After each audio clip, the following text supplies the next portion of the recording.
I attend East West University, and my speech teacher, my director in speech, informed us that we were going to have a speaker by the name of Blaq Ice coming in to speak.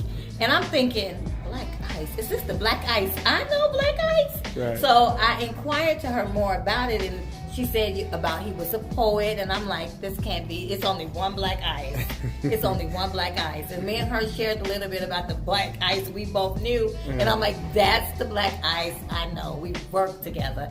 I have to be here. What day is he gonna be here? Because I'm not gonna miss him. And I'm like, everyone's gonna love him because he's so real. Thank you.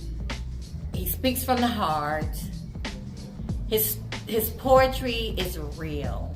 It's poetry you can relate to. It's deep. It's educational.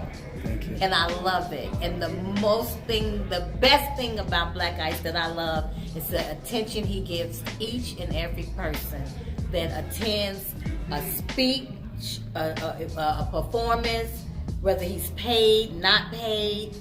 I have not seen him do anything different, because I know him from being paid to do shows. Yes. And to watch him perform today, there was no difference. And I will admire you and honor you forever. You are the Blaq Ice I know and love, and you're going to be the Blaq Ice I know and love. And you're going to go farther and farther and farther. Miss Aaron and Professor Adams. Give them a nice round of applause one more time.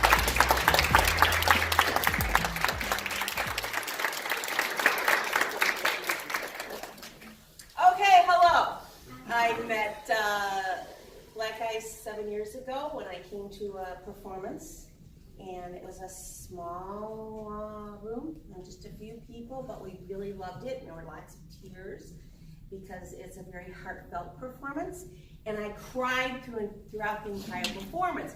You hear people that are good poets, and oh, that's impressive, but when you meet someone that really means what he says in his words, Ice is one of the most sincere people I know, and now I've known him 7 years, and I get him into my classes and into the schools where I teach, and any place that I could. If I could have him teach a class here, it would be wonderful. Yeah. So please listen and open your hearts and join in with what he has to give you, because it's from his heart. Okay, so I introduce Blaq Ice.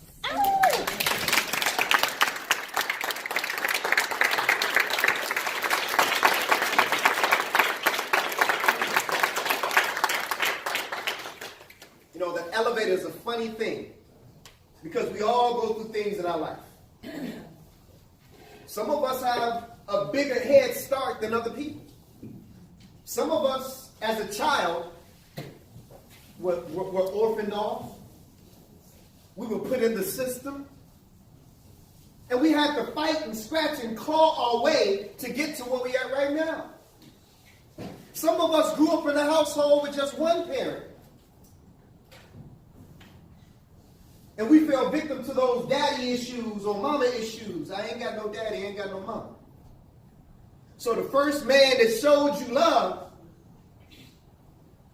you replaced that man with the love that you have for your daddy, because your daddy wasn't there. So now you confuse sex with love. Oh, he loved me because we having sex.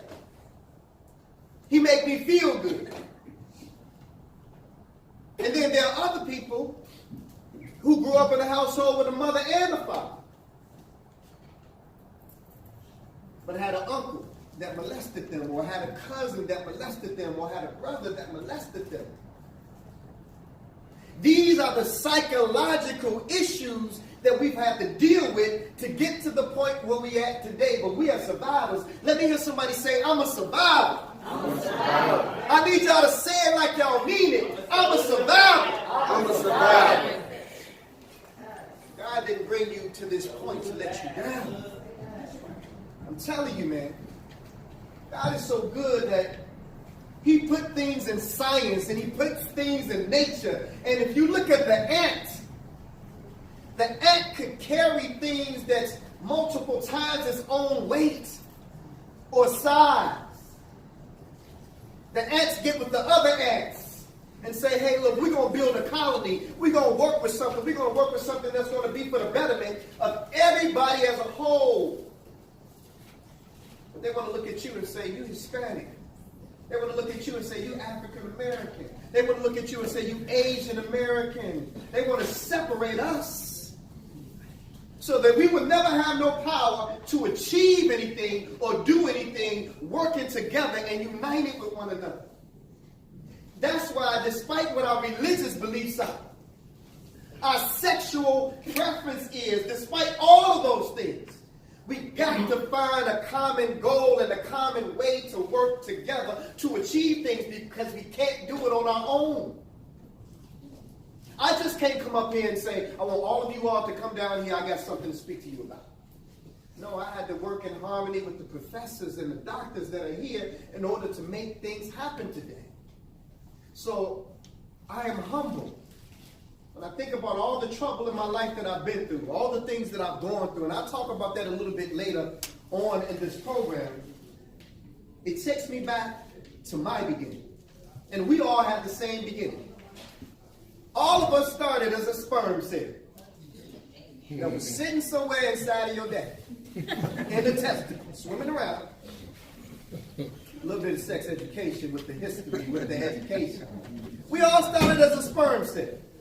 When that sperm cell was released, you know how many brothers and sisters you had swimming with you trying to find that one egg? The odds that you would be the one to fertilize that egg was millions to one. Look at the odds of millions to one, but you made it. You didn't have the intelligence. All you had was instinct to swim to fertilize this egg. You were the one that survived. You were the one that made it. So if you made it with no intelligence, just off instinct, and you got a mind where you can think and process things and weigh things out, what do you think that you can't do today? There's nothing standing in your way but you. Somebody say, way. Me. Get out of my way. Get out of my way. Point at yourself. Say me. Me. Get out of my way. Get out of my way. I want you to know that the best computer, it ain't Dell, it ain't Mac, it ain't H, it's your mind. That is the best computer on earth. It is your mind. And if you look at this world, everything that's been done on this earth has come from the mind of man. He looked at the birds and said, man, it would be beautiful if I could travel through the air. Created an airplane. Looked at the fish and said, it would be beautiful if I could travel on water or through water. Made ships and submarines. Anything that your mind can conceive, you can achieve. I wasn't even trying to rhyme back then, but it worked. It worked. So I just wanted to encourage you at the beginning and on the offset of this program. This is called Breakthrough. Somebody say breakthrough. Breakthrough. Somebody say, I need a breakthrough. I need a breakthrough. You can't have a breakthrough unless you've been broken. I want you to be honest right now. Now raise of hand. How many people have been broken before? Word, keep those hands up. Word, take that camera, just pan the audience. Take that camera, just pan the audience, because I want every, it's a thing. Here, just pan the audience. There you go. We're talking about who's been broken before. You can't be ashamed that you've been broken before. You can put them down. You can't have a breakthrough unless you've been broken. And this is what we're talking about. We're talking about honesty. We're talking about being able to express yourself despite of. My tragedy is going to help heal somebody else. My testimony is going to help heal someone else, but I can't have a testimony unless I have a what? And I can't have a message unless I've been through some what? Mess. So with that being said, man, just give yourselves a good round of applause. Okay, what I just witnessed, I pretty much got a sense and the feeling that we all must just come together in order for a change to be brought about amongst each other and within ourselves in order to help somebody else. Absolutely, absolutely. So, what do you think about us coming back to East West University? I would truly appreciate it if you all were to come back, and I will also bring my daughter as well because it was very inspirational to her as well. Oh, it was really an amazing experience. I loved it, and I loved every bit of it. I learned a lot, and I learned to embrace myself. I love the crew. I love what they did. I love how they shared their personal experience with us. I love the fact that they were open to a lot of things, and irrespective of whatever we're going through right now, as a race, as anything, but just able to show love and not retaliate in the way we other folks are retaliating. So thumbs up to them, and I wish they could come every time. Thank you. I liked it. Yeah, I liked it because everybody don't have an opportunity to come out and speak their minds and actually get to express their feelings and show their true talent. So this was a good time. Cause me, I did a poem tonight, and I haven't did poetry in over a year. So you were inspired. Yeah. And it inspired me to get start back work because I joined the military, so I just got back from training December. So I haven't really been writing, but now it's just doing one of my old poems that got me thinking about starting my writing and performing and coming out. It was wonderful. I got emotional when Blaq Eyes performed and spoke his poetry.